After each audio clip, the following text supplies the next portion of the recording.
I mean, the starting hand's actually not too bad. You could get the Wisp out very Yeah, early. it's fine. You don't have your chump block line already. So the draw for the Rakano player, it's pretty decent. The scrolls are a little awkward, but he's mostly gonna be able to curve out just fine. I think the scrolls are just fine. Like Rakano has only only required double Beach Influence if you're not running Flame Blast. So that's true. I meant more the idea that he had 4 power already though. It's a little much, right? I mean, they also curve out at 5 now since like see the Righteous Fury lets him go do this sweet curve of Crown Watch Paladin, Sword of Ikaria, Righteous Fury, and get there. Yeah, I don't think Illunga is going to be too happy with this. So he's going to play out this Horror Envoy, I believe, right here. But no, he's going for the Wisp. Okay, he's making it a very disciplined play because if he had played the Envoy, he would have got Sword of Ikaria and things would have gone south really quick. So here I imagine NiHaoDylan's just going to develop his board and push some War Cries in. It's kind of interesting if he torches or plays a sword, but 90% I'm sure he just plays the sword. Yeah, it's not a sword champion. I guess like with the sword, he's getting free War Cries, and the Wisp doesn't exactly fight back. So the sword is just free value. The choke on the fourth sigil is gonna really hurt Illunga. Things are not looking good for our hero right now.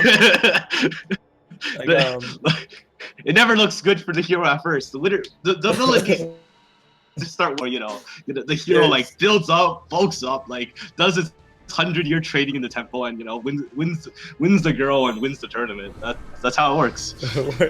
Where did the girl come into this? don't think about it too hard. Okay. I won't. I'm not even thinking right now. I'm just watching a savage beatdown. But yeah, so he's playing his second Horror Envoy into death. I mean, he's just, to be fair, he just kind of stumbled, but honestly, he redrew in a pretty poor hand. Hey, and this I actually disagree with that torch there, because giving Illunga an extra card might not have been worth it. However, it is lethal, so it doesn't really. Oh, yeah, that is true. Actually, the Horror Envoy will draw a card, or Envoy, sorry, will draw a card. I felt the righteous in his hand and didn't realize. Oh yeah, that's just lethal. That was very. Yeah, that game was. Stop. Right. It was a stop. We don't have to be gentle. Okay, so now we go to sideboard. Yeah. So let's bring up the document. Okay. So I'm more interested to see how excuse me, the challenger will board, because his board is mostly just reactive cards. Like, what is he gonna take out? What's he gonna put in? Let's take a look. I do like putting in like a lot of these cards actually. I don't like the cards I like is like Finest Hour, Protect, and Decay. No, sorry, Scorpion Wasp. Wasp kind of sucks against Rakano, but at the same time, like I don't see most of your cards being good against Rakano anyways. Why would you argue that Wasp is weak against Rakano? I feel like it's very good. Like, they have a lot of quick drawers, but it's very good against everything else. And honestly, like, you'll have to rely on, like, you can like, it feels bad, but you could just go like Wasp, Predator's Instinct, and then topple their plated up quick. Yeah, that seems actually, no, that seems pretty good. That's probably like the best way to go about it. Yeah. So I imagine so the good cards I think are Finest Hour, Wasp, and Harsh Rule, and then everything else looks pretty bad. And I assume he would be cutting like a lot of the macro-y slow cards, as you can see him doing now. Yeah, I would cut because the Wisp are going to like save his life for the. Oh, the Wisp is absolutely essential. Like if he had hit his power drops that game, because he did have admittedly a pretty poor draw, he could get some quality chump backing out of the Wisp. I would also cut Strength of the Pack, because I don't think it's relevant in this. I don't.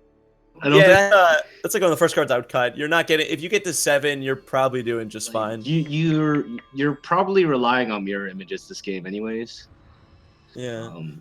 Or I mean, you could. It's also a 1-of, so I'm not really sure if it hurts to keep it or not. This deck is so difficult to judge.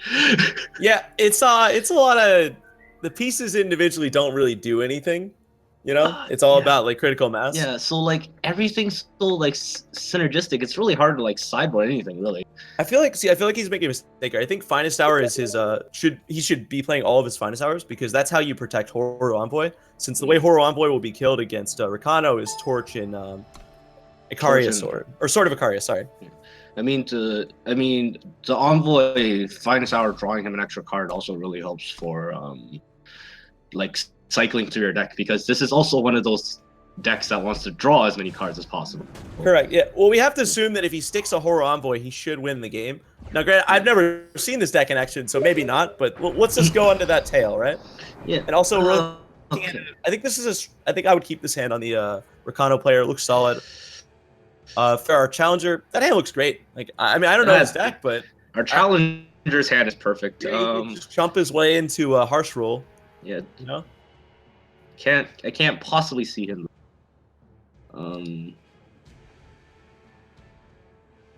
So I think he's just too much clunky, or sorry, too many clunky in his mind. This guy seems like the way Nihao is approaching mulligans is pretty disciplined. I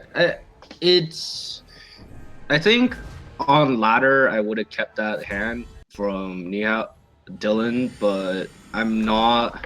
Of course, like I'm also willing to accept that I lose some games based on bad draws on ladder. See, I feel like that hand is. Nice, I feel like that's the opposite philosophy. I feel like that's the type of hand settling for. We're like, yeah, this is okay. Whereas he's looking for something better. So he's trying to also close out a game against, you know, our challenger, because our villain's deck is somewhat insane. Yeah, he's definitely the beatdown. That's for sure. But my point is that even with that philosophy in mind, I think that the first hand was a reasonable keep in that regard. Also, interesting choice by Nihao. He elected not to play the Valkyrie Force here and silence the Wisp.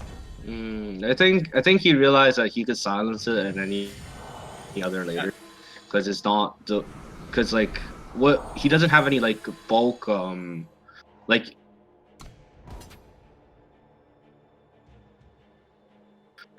Given the amount of time Dylan has, he'd rather build up like board pressure first, and then once like he's running lower on Steam, silence the Wisp. Also, currently the Wisp is like free Warcry charges. Yeah, that's what I was gonna say. So the sword needs to farm Warcries off the Wisp, which is great. But I do think like you want to silence it sooner rather than later, because every well, actually, not so true. It's free Warcries, so yeah, he's kind of just doing well either way. But here we're gonna see a Harsh Rule for. I mean, he could run like an attack, I guess. I mean, he's just gonna block, right? I wouldn't. Yeah, no, he's not block. Protect your sword. Like, what's he gonna do? This is an obvious Harsh Rule. Okay, and he's certainly gonna cast it here. He doesn't have like other options. It's really unfortunate that the sword also gets in for more damage. Yeah, but the sword in general is like a chink in this deck's armor. I think Sword of Icaria has looked insane in these games. There's our payoff for our free Warcry triggers. Casual 2-mana 6/6. This is why you don't silence the Wisp. Okay, well I think he's actually doing okay. So I think he just play Rise the Challenge. Whoa. Whoa. I think his it's Envoy plus leave up safe return, right? Yeah, I think you should. Okay. I guess he goes and gets a second Wisp. All right, okay, that's fair. The second Wisp really does help. Yeah, it really helps with his chump block plan. I mean, the 2/1 Wisp is definitely getting silenced, but yeah, I don't think he's gonna enjoy that. Yeah, and also Nihao's basically out of gas as well, so this is the perfect time to drop the Valkyrie. Which he torches the 2/1 Wisp, uses his sword to get another free charge, attacks for 6. Well, see, Torch is interesting because I don't actually think you need to pull the trigger on Torch here. If he understands his opponent's deck, he should actually hold the Torch, I believe, because Horror Envoy is like the card. But granted, like if I was him, I would just snap torched it, already been done with my turn, because I'd play it just like ladder. He did think a bit, because it's like it did matter for the exact case of like having what we can see in Illunga's hand of Envoy into safe return. That's fair. So he gets his chump blocker back. The Envoy is protected at least, but even with this protection, I mean, he has to hit an incredible sequence of cards off that safe return. Ooh, the sigil number 6 is not what Dylan wants to see. He wants this game over as like soon as humanly possible. Correct, but I'd still put him firmly like ahead right now. Oh no, he's definitely ahead. I like our challenger needs like some miracle to happen. Yeah, because like something like that. None of these exchanges are creating like long-term value. Although this is working really well because this lets the Amber Acolyte take off the sword. I don't think he saw the safe return coming. You could actually argue that leaving, well, I don't know if leaving Sling back is correct, but it's kind of a tricky spot away. He really would have loved to have drawn another unit. This is really awkward because he has the rise in the Predator's Instinct, but the Paladin is just slightly too big. Well, he's just gonna kill the Valkyrie, I think. He's gonna like sacrifice. Oh wow, that is a good draw. All right. That is what we call payoff. Yeah, cast it. Come on, let's go. Yeah, he hasn't even played a power yet this turn, so he gets back to chump blocker for the 6/6. This could be a runaway game. Well, he has the problem is though he has the finest hour, so. Oh no. Oh wait a minute. Oh no, we spoke too soon. Okay, but that was pretty short term of us, but still, yeah, I guess he can. I guess he could just take. Is he gonna give it an endurance? No. He's trying to think of, does he give the Wisp flying because he still currently has no way of dealing with the flying 3/3. Yeah, I imagine that's a later play. He's probably just gonna give the Envoy itself flying. Oh yeah, 1 mana 7/6. Seems okay. Yeah, it's not bad. Medium value play. Yes, he's gonna cast accelerated. Probably choose flying. Or no, vigilance. Or sorry, endurance. I don't think it quite matters. He does manage to find his So he's on like double chump duty this turn, but he can pick off the flyer. I think he, like, unless he can actually chump almost forever because he's taking he double chumps now, and as long as he draws sigils, he could rise for more wisps. That's true, actually. That's a good point. Yeah, he might set up the lock. Yeah, there might be a very soft lock coming, unless like, you know, the softest of locks. We're talking. Oh no, it's not. Oh no, it's over. No, it's over. All right, so we rise, get a wisp. We caster curse this way too hard. Oh man, yeah, we totally caster curse. Well, I mean, like, it was a nice attempt. Like, he almost went up there. He was close to greatness, but that finest hour shut him down.